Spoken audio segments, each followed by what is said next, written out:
Hello guys, in this video I'm going to show you how to buy LooksRare crypto using the FTX app. But first of all, I just want to mention, please don't forget to subscribe to my channel, because at 10,000 subscribers I'm going to show you my whole YouTube revenue statistics and my growth strategy, how to make money online.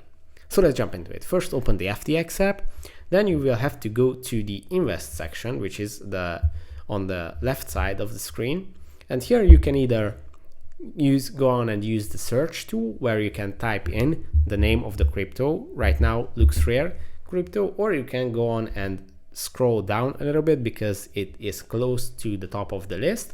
And when you have found it, LooksRare is here.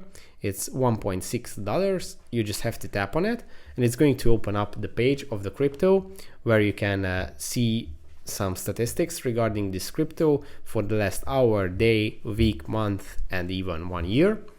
And if you scroll even below that, you can see some more information regarding the crypto.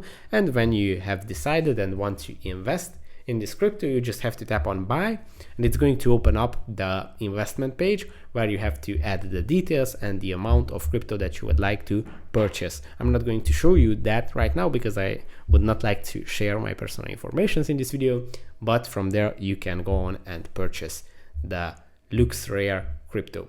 I hope this video was helpful for you. If it was, please consider subscribing and see you in the next one.